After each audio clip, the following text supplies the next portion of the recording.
Nous sommes Kinshasa, nous brillons si fort. À travers nos voix, nous illuminons la nuit. Mesdames et messieurs, bonjour et bienvenue dans cet entretien. C'est un réel plaisir d'être chez vous. La question du changement ou de la révision de la Constitution continue à faire couler beaucoup d'encre en République démocratique du Congo et surtout dans le milieu de la classe politique.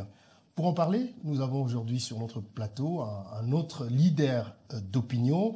Elle est députée nationale élue de la circonscription de Lukunga, ancienne ministre des Mines et cadre de l'UDPS, Madame Antoinette Nsamba Kalambay. Madame, bonjour. Bonjour. Merci beaucoup de répondre à notre invitation. La première question, elle est juste simple. Est-ce que je vous ai suffisamment présenté? Y a-t-il autre chose qu'on doit savoir sur vous, ou juste députée nationale, ancienne ministre des Mines, ou encore... Juriste de formation. Vous êtes juriste de formation. Oui. Tant que juriste de formation, justement, cette question vous préoccupe. Et comme j'ai dit tout à l'heure, vous êtes leader d'opinion et cadre de l'UDPS.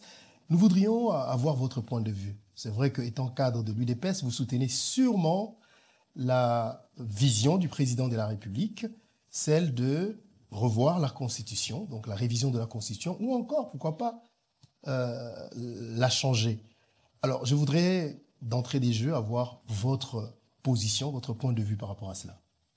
Vous l'avez si bien dit que je soutiens la vision du chef de l'État. Donc, moi, en tant qu'actrice politique de la République démocratique du Congo, en ma qualité de juriste de formation, je suis licencié en droit public interne. J'opte pour le changement. S'il m'était demandé de répondre à cette question-là entre la révision et le changement de la Constitution, qu'est-ce que je ferais comme choix? Eh bien, je ferais le choix du changement. Ça, c'est dur, mais est-ce que vous le faites par conviction, parce que c'est quelque chose que vous pensez est important pour notre pays, ou vous n'avez pas de choix, c'est par contrainte, parce qu'en fait, votre chef, c'est sa vision? C'est la vision du chef de l'État. Je la soutiens, pas aveuglement. Parce que au plus profond de moi-même, c'était déjà un souhait que ça puisse changer, que la Constitution qui nous gère aujourd'hui puisse changer, parce qu'il y a beaucoup d'incohérences et beaucoup de contradictions. Et aujourd'hui, si nous continuons à faire du surplace dans notre pays, quelque part, les raisons, la source même de ces surplaces viennent de la Constitution actuelle. Avant de rentrer en détail sur ce qui vous pousse à dire que cette Constitution doit être révisée ou vous dites changée, est-ce que vous ne pensez pas que pour le président de la République, c'est un risque que de toucher à cette épineuse question justement de la Constitution que son prédécesseur, Joseph Kabila, n'a pas pu faire? Bon, je ne pense pas que ça soit un risque. Autre temps, autre mœurs. Lorsque vous comparez les deux époques, il n'y a pas photo. Moi, je me rappelle encore en 2015, j'étais encore activiste. Je n'avais pas encore basculé vers la politique. Activiste de la société civile. Nous avions été invités par l'abbé Malou, paix à son âme, l'ancien. À l'époque, il était président de la CENI. C'est lui qui nous a montré le tableau. Il y avait deux tableaux. Le premier tableau, c'était pour aller aux élections. En 2016, nous devons passer par l'identification de la population congolaise, ce qui allait nous prendre peut-être 1 à 2 ans. Donc, on ne pouvait pas aller aux élections en 2016. Et en deuxième lieu, c'était la révision de l'option, révision constitutionnelle. Donc, ce qui n'a pas passé, parce que la population congolaise à l'époque attendait les élections pour en finir avec le président Kabila, parce qu'il avait déjà brigué ses 2 mandats. Donc, comparer la situation de 2015 à l'actuelle situation, vraiment, c'est aux antipodes. Aujourd'hui, le président Félix a entamé son 2e mandat. Nous sommes encore à la première année. Il a posé ses préalables et il a si bien expliqué qu'il mettrait une commission en place pour que la commission puisse travailler dessus, voir avec les experts du pays, toutes tendances confondues. Nous aurons sûrement des juristes, des agriculteurs, toutes les spécialités du pays autour de cette commission pour qu'on puisse voir dans quelles conditions nous devons réécrire la constitution du pays qui cadre avec la mentalité et la culture congolaise. Alors, et c'est à l'issue de ces travaux que nous pourrons, que le chef d'État pourra décider ou la population pourra décider si nous devons réviser la constitution ou la changer. Alors, il y a deux questions qui se posent. On va rentrer en détail. Je promets qu'on va revenir sur vos convictions. La première, c'est pourquoi maintenant? Et la deuxième, certaines personnes, notamment l'opposition, voient derrière cette démarche, des manœuvres du président de la République de briguer un troisième mandat parce que mettre fin ou changer la Constitution remettra les compteurs à zéro par rapport aux 2 mandats qu'il aura déjà consommés. Qu'est-ce que vous pensez de cette opinion? Bon, j'essaie un peu de réfléchir à la place du chef de l'État. Il a épuisé son premier mandat et là, il est à son deuxième mandat. C'est un politique, c'est lui qui nous a géré tout au long de son premier mandat. Aujourd'hui, il est capable de dire à la face du monde ce qui a marché, ce qui n'a pas marché et pourquoi ça n'a pas marché. Sûrement, il a constaté que la Constitution pose problème et il a préféré, avant la fin de son mandat, régler le problème de la Constitution. Mais c'est pour ça que d'autres observateurs, notamment l'opposition, se posent la question de savoir, mais est-ce que c'est cette Constitution qui l'empêche de finir la guerre à l'Est? Est-ce que c'est cette Constitution qui l'empêche de trouver des solutions aux problèmes sociaux? C'est parce que c'est là que devait se trouver la priorité. Non, mais moi, je ne réfléchis pas de la même façon que vous. Nous ne pouvons pas lier le problème de la guerre, de la misère que nous avons au sein de la République démocratique du Congo à la révision, au changement de la Constitution. Le monde évolue et le droit aujourd'hui, si le droit existe parce que, quelque part, les gens se retrouvent pour voir dans la culture, dans les habitudes, dans les mœurs de tous les jours, comment nous pouvons mettre une loi qui puisse cadrer avec le... Et puis, le droit est muable. Nous ne pouvons pas nous dire, parce que nous avons une constitution de 2011, parce qu'il y a la guerre au pays, et on ne peut pas changer. Or, nous savons tous que la guerre que le Rwanda nous fait aujourd'hui date de longtemps, depuis l'époque de Mobutu. Donc, nous ne pouvons pas lier le changement de la Constitution, sa révision, à la guerre de l'Est. Alors, je vais peut-être... je ne vais pas vous demander de répondre à la place du président de la République. J'espère qu'il était devant moi pour lui poser cette question. Mais la même personne, à l'époque de l'ancien président, n'a pas voulu qu'on touche à cette Constitution. Et aujourd'hui, une fois au pouvoir, c'est lui qui veut toucher à cette Constitution. C'est là que... Je crois avoir répondu à cette question. À l'époque, nous sommes en 2015, à la veille des élections. Toute la population congolaise était unanime pour en finir avec le pouvoir de l'époque. Parce que le pouvoir avait déjà brillé ses 2 mandats et puis c'était constitutionnel. En 2015, nous étions déjà à la veille des élections. Nous attendons les élections pour en finir avec un président qui avait déjà brillé ses 2 mandats. Donc, il ne pouvait plus se représenter. Mais au lieu de nous amener vers les élections, il nous a pondu un schéma que nous devons aller à l'identification qui devait nous prendre 2 ans. 2 ans, donc, ça veut dire que les élections devaient se passer 2 ans après le mandat. Tous, d'ailleurs, nous avions refusé parce qu'à l'époque, c'était le professeur Bochab qui était président de l'Assemblée nationale. Il avait écrit dans son ouvrage, il prônait le 3e mandat. Il ouvrait déjà un couloir pour le président de l'époque. Donc voilà comment les prémices étaient déjà là, le tableau était déjà peint en 3e mandat. Et voilà pourquoi toute la population était unanime que non, nous n'allons pas laisser passer cela. Il a brigué ces 2 mandats à la fin qu'il parte. Et c'est alors qu'on va nous amener l'histoire de l'article 70 qui, en son 2e alinéa, dit que le président reste en place jusqu'à la remise des reprises. Donc, je ne réponds pas textuellement l'alinéa 2. Donc, du coup, s'il n'y a pas élection, en dépit du fait qu'on est déjà en fin mandat, on a dépassé les limites, les dates prévues dans la loi électorale, le président de la République reste quand même en place. Alors, mais là, quand vous parlez d'intention, on peut aussi prêter des intentions au président de la République. Quand il dit Nalikambo est allé troisième mandat, enfin, changement à constitution, ezalingaïté, ezali toroya na constitution to pesi bino peuple bino nde bato beaucoup décidé ce qui to ça la changement à constitution pour toute la constitution mususu et le ko ça là que président de la République ba mandat na yo auti ko sali ekwe na mai pour que abriguer troisième mandat était peut-être intention cachée. Eza no ka makanisiti to no soka ba to za no ka makanisi bazo kanisi ya lobi bongo te alobi to kende to bongoli o toza nango ube to longoli yango to tia sika nde loko ya sengi ya mwana me ko lobaki ya lobi neti na le ndenge yaki na bambulo eleki kuna bat basi ba komai mikanda bat pe bazolo belango to lingi mokonza sa troisième mandat eza situation ya lelo te na moni bat bazana na kati ya bandoto ou bien peut-être ezaka ba intention bazoko prêter pona population alanda makambo esengeli te ya malamu pona na lobby na ye. Alors, revenons sur vos propres je ne parle pas d'intention, vos convictions. Vous avez dit au début que vous pensez que, selon vous, il faut changer la Constitution. Pourquoi?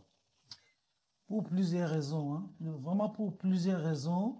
Je pourrais, de façon ramassée, vous parler de quelques articles qui, non seulement qui fâchent, mais qui vont en contradiction. Je prendrai l'exemple de l'article 10 sur la nationalité. Je commence, excusez-moi de commencer par là. Je suis congolaise, vous êtes congolais, nous sommes dans notre pays et la naturalisation a été créée. Nous avons des enfants qui sont nés à l'étranger, des enfants des pères et mères congolais qui sont nés à l'étranger. Nous avons des Congolais qui se sont naturalisés, belges, français, américains, qui ont des difficultés aujourd'hui d'exercer certaines fonctions en République démocratique du Congo. Même pour faire les affaires, c'est compliqué pour ceux-là. Déjà, pour qu'ils viennent en République démocratique du Congo, ils doivent avoir un visa.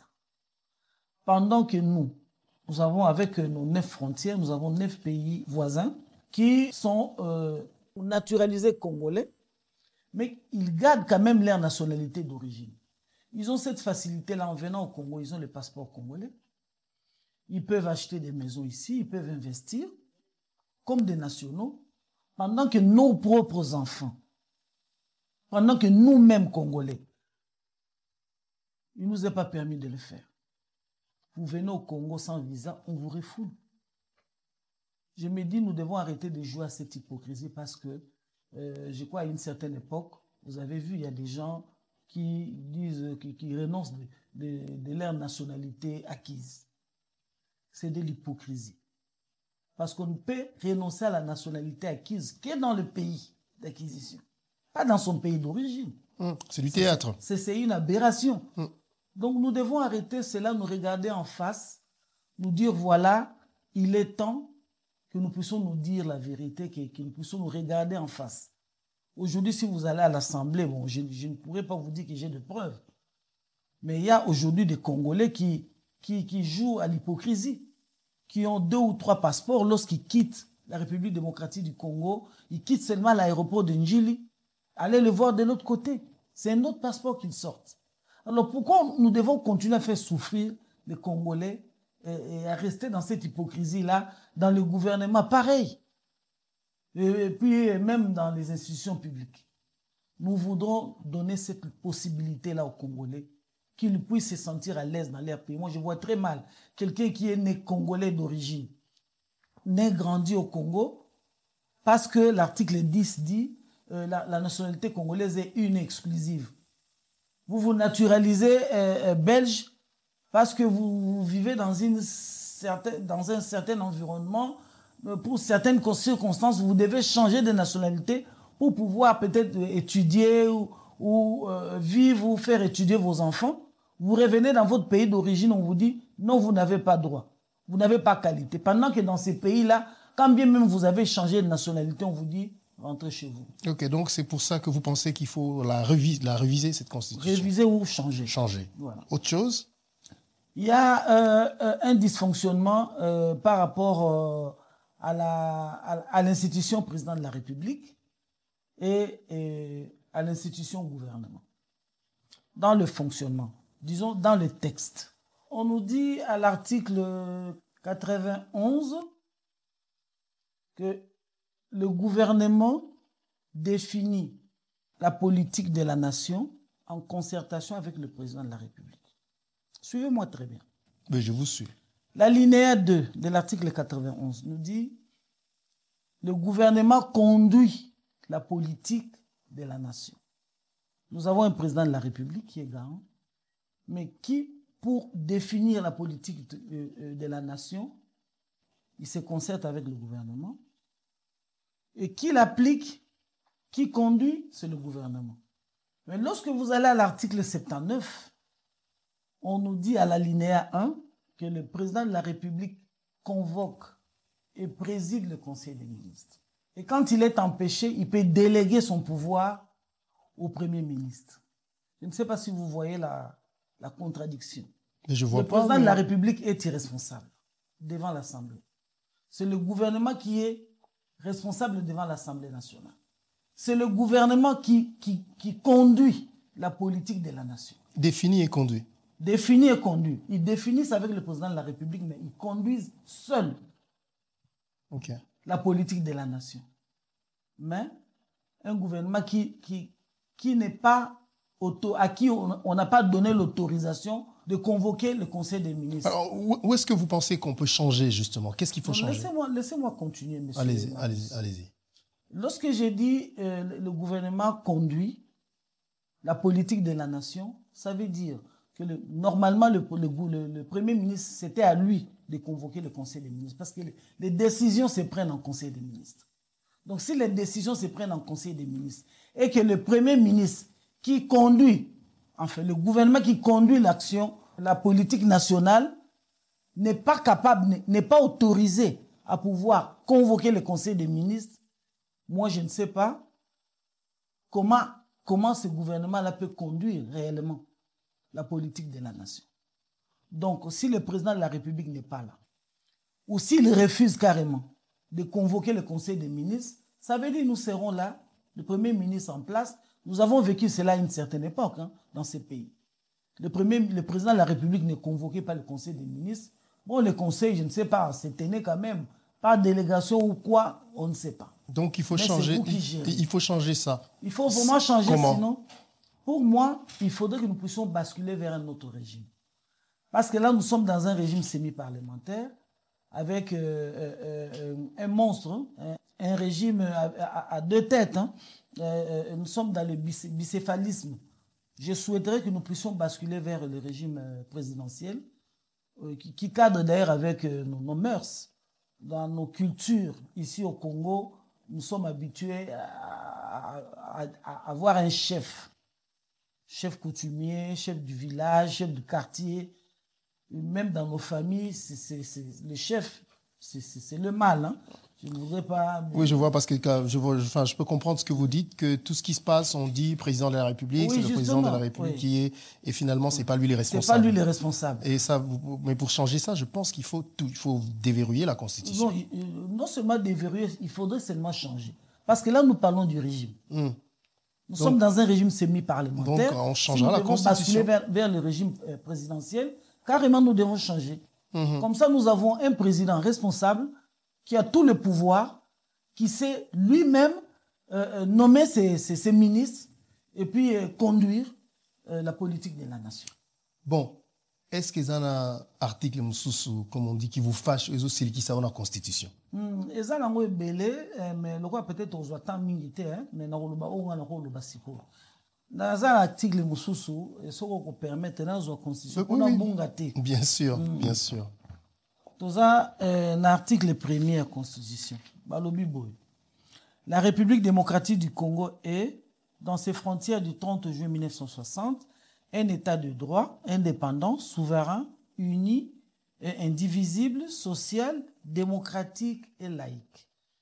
Et là, ça qui est intéressant, démocratique. Au moment tant que tu as démocratie, démocratie est alternance. Ezali ko bongo la bongo la ko bon éviter so nazo bon pe bien alinga ko bongo la neti yo yaki lelo yo ngapelo bifona ya to mutu mususu pa ya po likambo ngo yo koza na miso malamu ko liko yanga ko to bongisa mboka sikoyo na alternance to za na mboka alternance to chango kaka na pona mambo etali ba mandat électif to za kaka na institution président de la République nde to kangami kuna to pesi azana droit ya mandat 5 ans so ba voter azana mbula mitano renouvelable une fois donc ezaneti azana 10 ans na ye ndenge so to bitoko loba na cas d'espèce lelo mokonzi mboka Félix Fachi azana 5 azaki na 5 ans na ye renouvelable une fois asa les 5 ans na ye liboso siko koti na 5 ans na ye mibale oya suka. Donc voilà. Si on est toujours qui n'a pas député, pour nga pe na député hein, on espère bien. Biso ba député tous na limite té. Bana biso ko député zo na changer. Té to lobi na isa bino ngai na ya na zo le mamboka. Na yo ko ba kibonga ité. Na eto po parti politique na ngai IDPS na ya mambo IDPS na lo bango so ndente. Ndé na vandi kibo congolaise. Donc, il y a un mandat qui va déterminer en beaucoup de obligé. Parce que, papa, ni une tête au monde dans beaucoup. Au monde, on a sous banda, biso to bando ko la zaka député. Si il est là, za député, amassé tellement, moi si na député, moi na député, koko na député. Ça veut dire que ça la dynastie moko boye, tozo créer biso moko classe sociale moko boye, toza conscienté. Et seigneur biloko wana esila.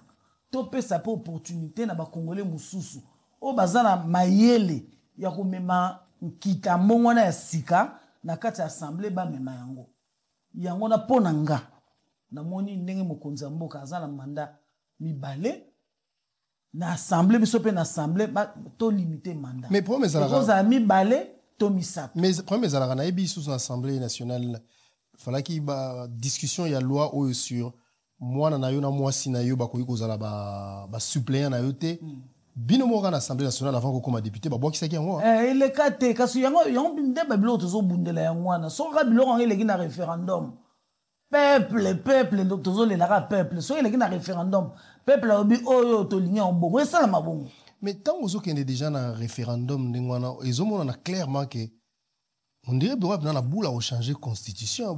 Peut-être bozo batama na sima ya révision constitutionnelle. Et attends de changer constitution, eza to memi liwate. Et a makambo yaka droit eza bongo. Siko tozo ngana na constitution oyo bozo tozo yembaka tongo pokwa. Ya solo to boya ki constitution ba modifier ngote toi ki na ba raison les rwana. Tozo ko boya parce que mutu tozaki na ça si c'est ki mandat ni mibale. Azo mema biso déjà pour tokenda yami to fungole couloir ça la troisième mandat ndebo to boyaki mais lelo mokonza mboka lobité kazo briller troisième mandat ça c'est de un et puis de deux constitution otoza ngo le tozo le 2006 on va modifier en 2011 tokende pas tozo ngopa to bibiso son origine ngo Kabila le père aya na 97 les raïa bino mo boyena ba condition ya ki ba kadungu to sto le mbai Mobutu et to lubika ata satana sora yeto yamba ekaka nde yango photo tika culture wana ata satana ya ata mbwa yeto yamba ekaka te so boyi mutu azo ya fota lele bien azo yela na position Kabila le père ayaki tango ya ye azu mo beko li conduite ozaka na Mobutu a chepembe amemeli biso mukanda oyoyo amemeli biso décret loi constitutionnel ya numéro 003 na mai 97 to bwaki modbeko le conduire ozaki na Mobutu tokomi na oyo to vandi na oyo 97 ti tango moza tiki biso babomi ye akei biso na kati ya bitumba na tozo continuer ka bitumba na mboka ti tolobi ke tovanda toyokana tovandi toyokani tokenda oyokana wapi na Sun City na mboka ya bapaya pe bao bazalaki lero wana bazo kamba biso na ba masolo yango ezaki ba imboka te ezaki bato libanda mboka nde bavandisaki biso babimisi biso na kati ya mboka pour influence à tata mwasi ya papa leki ya noko ya mwana ezala te. Te babimisa yibino libanda mboka po mboka yaki na bitumba bato mosusu balingai koya na Kinshasa te bato mosusu balingai koke na Goma te bato mosusu yango babi boya libanda bino nyonso. Mais na Kinshasa bitumba ezalaki te bato nyonso bakoya koya na Kinshasa babimisi biso libanda mboka bo wana eza ko engager ngapi nazo ba eza ko engager nga pona influence ya bana mboka ezala te pan to mi masolo libanda mboka bakei kuna to ko sa mukanda ya mibalo oyo le to bimi wana to sali to yokani to sala Constitution de la transition. Soko to sali yango nde kosunga biso pendant transition oyo to mona moya ko bandela to bongisa to sala constitution oyo ko kamba République démocratique du Congo. Nde boye transition yango to salaki na kobanda 2003 na avril kobanda 2003 ti na 2006 to yokozwa constitution na biso ya 18 février 2006. Tozui constitution wana yango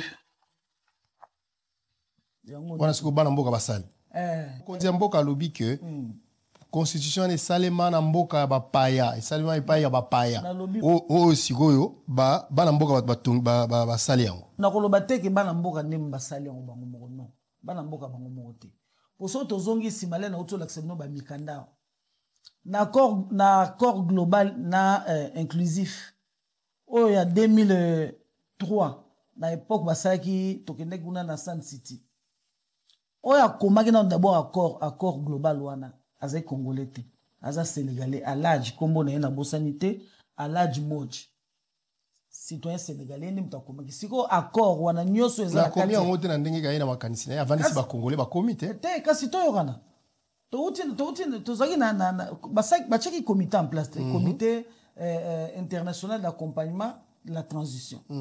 Sikoyo accord global wana nyoso ekomamaki na kati accord global yango nde eza na kati ya constitution oyo donc toko loba te constitution oyo ezaka bayimboka nde bakomaki bon ça va bapaya pe bon en tout cas il y a pas de preuve que donc boko kende ko vérifier na accord global makambo ekomama ikuna bo comparer na constitution bo mona ke makambo za na accordé yango siko to na 2006 ba congolais ba koti na kati bako ya nde yango bakoti na ba congolais bakoti allez to ko sala ko réviser yango na 2011 wana peka ba paya na 2011 en tout cas na ebité na zaï ba libanda mboka tozolanda nde tolanda ba nyonso baza soza libanda mboka wona na masolo mboka na ba réseaux sociaux oyo basali yango na pokwa ya ba élection ya 2011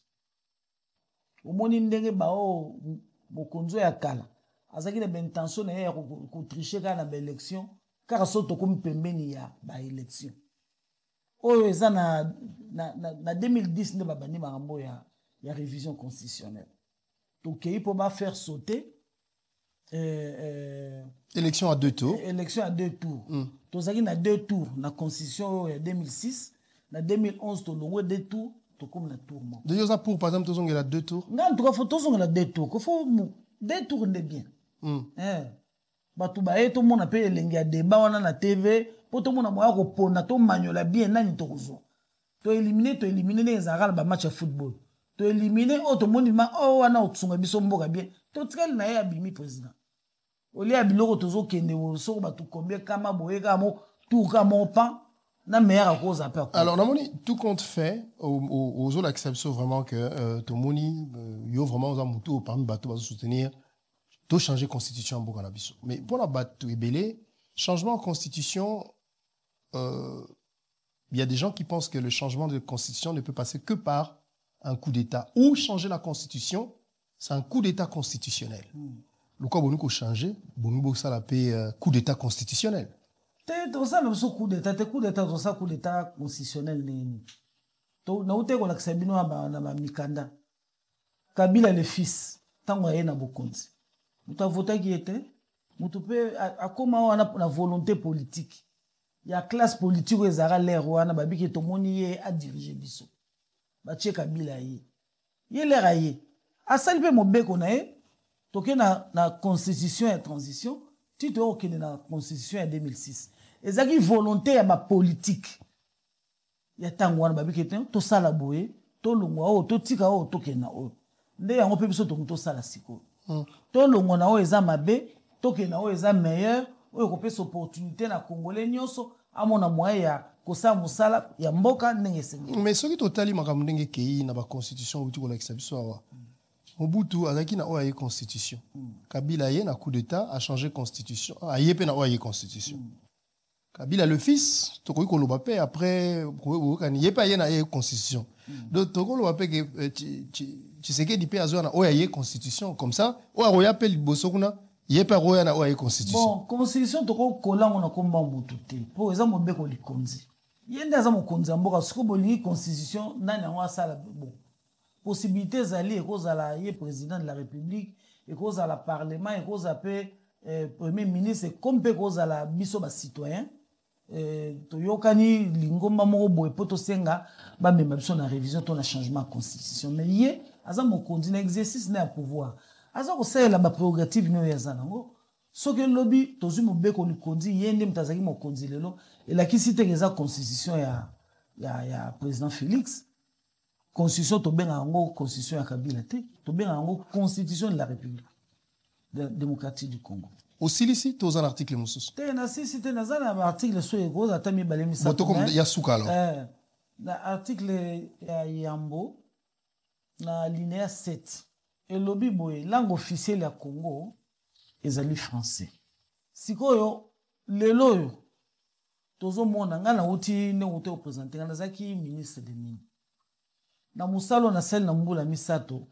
partout ozo tambola na mokili ezaloke na ba pays francophone nyonso na mambotali mine lo bamaka na anglais ba ba engin biloko mikanda misala nyonso etami secteur wana ezaka na anglais siko biso mboka na biso nde mboka penza o mine vandi esengeli topesa opportunité na bana biso bazobota malobi na o bazotanga lelo gratuité bamona moya koyekola minoko officiel mibale na français na anglais po topesa pe bango chance ya ole tozalaka tout le temps tozokende kozoka ba compétence libanda mboka tozoka na mboka interprète kaka te ba compétence nalobi boye pona nini soko kena ba entreprise minière mingi na kotanga kombo ate pona yango na elite soko kena ba entreprise minière mingi okena visite okomona loka biso toza ko exiger bazwa ba locaux bana mboka na musala omona ka batu mwindu lokwa biso mais soko pusani pembena mutu mwindu no sola na ozoka ya azana accent ya Cameroun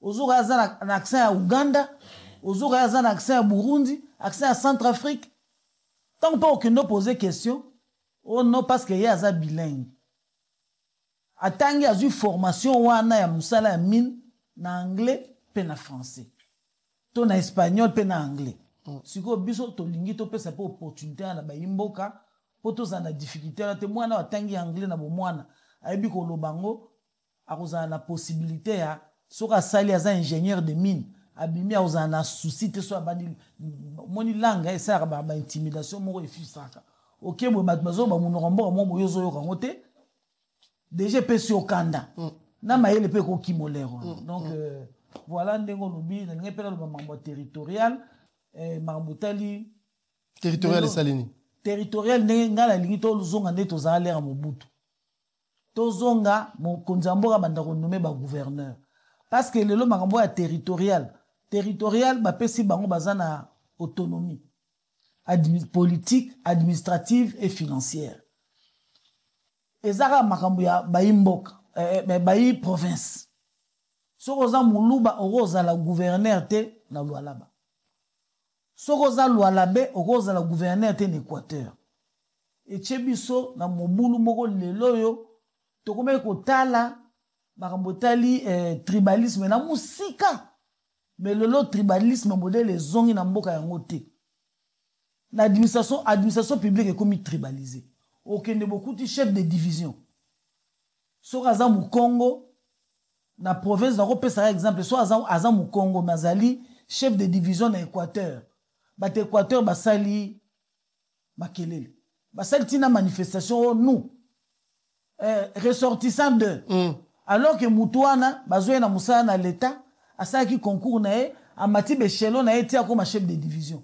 l'état na mibeko na ko tinda o partout na mboko place ya lingi mais l'autre comme na ba difficulté na ba province ba chef de division ba ko mo ko salate ba directeur na ba province ba ko salate so gouverneur a che veto wa mu no mboka na ti ku ba ko benga na Kinshasa tinda nga muto aza ekolo nanga ti ba assemblée provinciale et comment ko longo na province et na assemblée pour na ko senga bazongisa chef de division moko boye to directeur moko boye service moko boye pour bango balingi originaire yango to ko senga balamu batwar ba gouverneur ezonga na modèle akala président de la république no marabango achaka ba non originaire ça veut dire soza mungala batindo na Congo central soza muswahili batindo na Kasai soza pe Kasai batindo na Bandundu na osenga lisusu pe sango opportunité na tala suna mobeko likonzi pona bunga te makambo na ngalo basiko yo suwe na ngezali pour makambo changer lisusu par rapport à makambo teli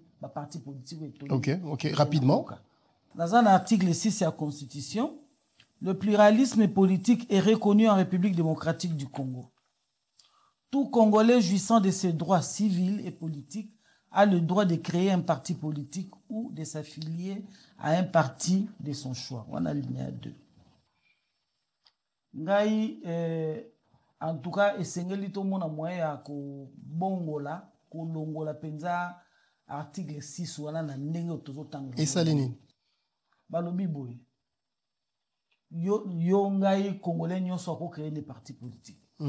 Donc pluralisme politique, donc intégral, béant.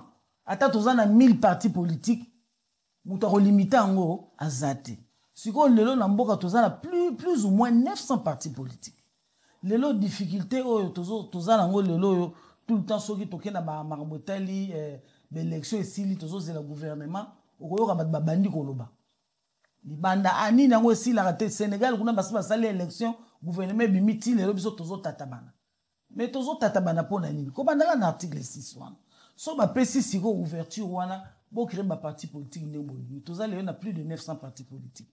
Na kati ya loi électorale tozana un système ba consacré proportionnel. Parce que parti monko lelo eko ozo majorité parlementaire te. Talaka 900. Donc toza obligé yozu mwandambo zwindambo 900 partis. Tant que tu as une élection, Tobimi, président de la République, lelo na mboka na biso na mibeko likonzo tozanango akokozwa majorité parlementaire te de par son parti. Ezali quasiment impossible. Letinga na za UDPS, président de la République, bon, ata a postulé qui nous connaît indépendant, mais aza mwana biso ya UDPS. Donc lelo akokozwa majorité parlementaire te kaka UDPS. C'est impossible parce qu'avec une multitude de partis politiques. Donc du coup, Aza obligé à nommer informateur pour informateur qui ne peut identifier coalition nakatia gouvernement. Et nakatia ya assemblée nationale. Nous sommes ça tant ils ont les cas pour les autres qui ne besoin de 900 partis. Ou abimi bonga na zana base. Nana 100 000 personnes si mananga. Ou yo ngape na base. Nana 10 000 personnes si mananga. Bokozo identifier na 900 wana, peut-être bokozo 500 partis politiques et na bino. Donc pour on a besoin de rafler déjà majorité. Mais si on a 500 partis wana, kaka na kata mobeko likondi balobi na biso boy. So bongo so ko mokonza linga bimisa gouvernement, faut tenir compte de la représentativité nationale. Toza lelo na 26 provinces. Ça veut dire so gouvernement linga bima, faut total la représentativité à 26 provinces wana. Si il faut faire représentativité zala, il y a bateau ya coalition to sali pour na to pesa mokonza mboka majorité parlementaire. Si ko place bitumbe banda wana. O ngai boy donc président ko nommé muto ya sengele ya nommé te. Parce que le les gouvernement ya coalition mutu na mutu ne tende ya pouvoir ba pesi yende a redéléguer candidat na époque ndobima na gouvernement. Donc du coup, bah problème tozo lela lelo nde yango wana. Donc on te montre clairement que yo penza madame changement de constitution ou rien parce que bah argument au PCO yo lingi ba limiter combien de partis politiques par exemple. En tout cas pour nanga il faut tozara le quoi bamboka libanda ndenge za tozara na deux tendances. So boza ba républicain bozalia, so boza ba démocrate bozalia, ba parti nyonso ba parti socialiste nyonso o ngai mbelekete socialiste o ngai Marius social démocrate nyonso wana bobose binoso botelemi tant tozo ke na élection bino nyonso tu bosali ba primaire na bino kuna binoso botelemi sima ya lingoma na bino boni so boza pe ba républicain bino nyonso wana le bozo sa bosali botelemi binoso sima mutu moko to ko pe okena misato poto tia ba net parce que na mboko yo to kana ndeko kombo ndeko wana nani azaka centriste to kana ndeko mo politique aza centriste donc to ko kene pona ko satisfaire makambo déjà ezara déjà na mboka na biso to wana bata gauche to wana droite to za na bata centre to katika bon na mukuse comme ça makambo kene mbang so mokonzi mboka bimi mbala moko ye mo azoye bakabiso na tie Marius lelo aza ministre ya communication na yebi Marius na yeba compétence na ye so na tie mutu kingani ministre ya justice na yebi na yeba compétence na ye za soute biloko ya ba tiraillement mutu na mutazo linga mutu na bima so ndenge.